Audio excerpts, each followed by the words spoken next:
बीड प्रकरण, भ्रष्टाचाराचे आरोप यामुळे मंत्री धनंजय मुंडे हे काही महिन्यांपासून अडचणींमध्ये सापडले आणि अशातच त्यांना प्रकृतीच्या अडचणींना सुद्धा सामोरं जावं लागतंय। आधी डोळ्यांचं ऑपरेशन झालं आणि त्यानंतर आता बेल्स पाल्सी नावाचा एक आजार त्यांना झाला आणि यामुळेच या चर्चांना उधाण आलंय। बघूयात या संदर्भातला हा स्पेशल रिपोर्ट।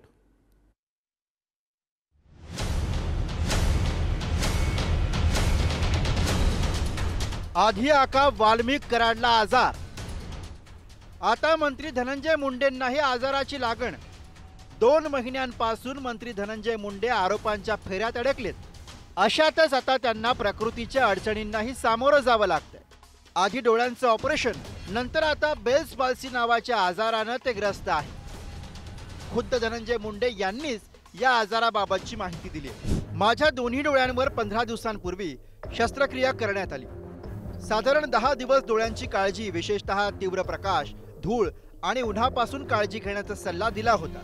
त्या दरम्यान मला बेल्स पाल्सी नावाच्या आजाराचं निदान झालं। त्याच्यावरील उपचाराचं निदान सध्या रिलायन्स हॉस्पिटलमधील प्रसिद्ध डॉक्टर अरुण शहा यांच्या मार्गदर्शनाखाली सुरू आहे। या आजारामुळे सध्या मला सलग 2 मिनिटं सुद्धा व्यवस्थित बोलता येत नाहीये। त्यामुळे सध्या 1-2 कॅबिनेट आणि पक्षाच्या जनता दरबार कार्यक्रमाला मला उपस्थित राहता आलं नाही। लवकरच या आजारावर मात करून मी पुन्हा जनसेवेच्या कामात रुजू होईल। धनंजय मुंडे यांना झालेल्या आजाराची सध्या सर्वत्र चर्चा होते। बहुतांश जणांनी प्रथमच बेल्स पाल्सी या आजाराचं नाव ऐकलंय। बेल्स पाल्सी हा चेहऱ्यावरील स्नायूंच्या हालचाली नियंत्रित करणाऱ्या मज्जातंतूंना होणारा विकार आहे।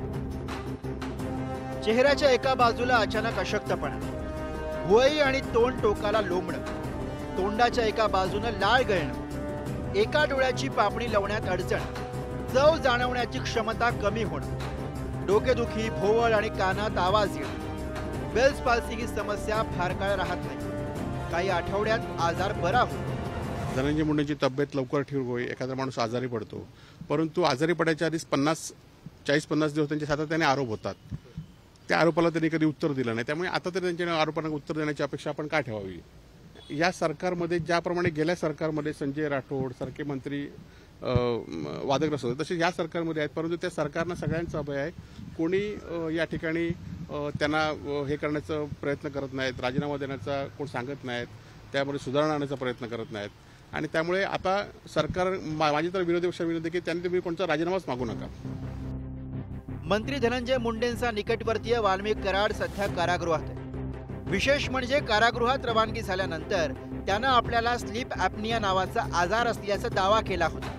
यासाठी कोठडीत 24 तास मदतनीस देण्याची मागणी कराडनं केली होती, पण कोर्टानं ती फेटाळून लावली आहे। स्लीप ॲपनिया हा झोपेचा विकार आहे। झोपताना श्वास घ्यायला त्रास होतो।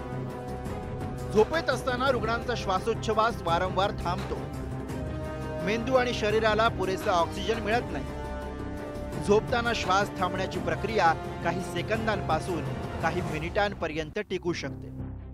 सरपंच संतोष देशमुख यांच्या हत्येला 2 महिने उलटले, पण अद्याप ठोस कारवाई झाली नाही। मस्साजोगच्या ग्रामस्थांनी पोलीस प्रशासनाला दिलेला अल्टिमेटम 25 फेब्रुवारीपर्यंत संपतोय। त्या पार्श्वभूमीवर मराठा आंदोलक मनोज जरांगे पाटील यांनी मस्साजोगमध्ये देशमुख कुटुंबियांसह ग्रामस्थांची भेट घेतली। मस्साजोगकरांच्या काय मागण्या? केसचे पोलीस निरीक्षक महाजन, पोलीस उपनिरीक्षक राजेश पाटलांना सह आरोपी करावं। धाराशिव जिल्ह्यातील वाशीचे पीआय रमेश घुलेंना बडतर्फ करून सह आरोपी करा। आरोपींना पळून जाण्यास मदत करणाऱ्यांचा सीडीआर काढून सह आरोपी करा। संतोष देशमुखांचा मृतदेह कळंबकडे का नेला जात होता याची चौकशी करा। हत्या प्रकरण फास्ट ट्रॅक कोर्टात चालवा। विशेष सरकारी वकील म्हणून ॲडव्होकेट उज्ज्वल निकमांची नियुक्ती करा।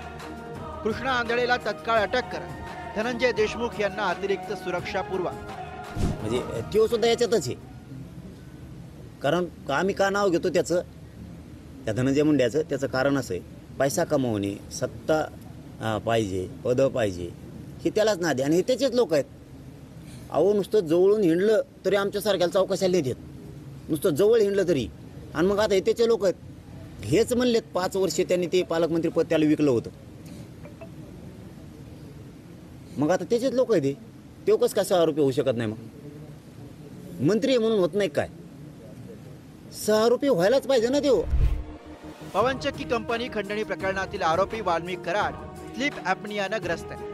याच प्रकरणावरनं मंत्री धनंजय मुंडेंवर भाजप आमदार सुरेश धस सातत्यानं आरोप करतात. अशातच आता मुंडेंना सुद्धा वेल्स पाल्सी नावाचा आजार झाला. त्यामुळे कराड आणि मुंडेंना झालेल्या या आजारावरून विविध चर्चा रंगतात. ब्युरो रिपोर्ट, पुढारी न्यूज.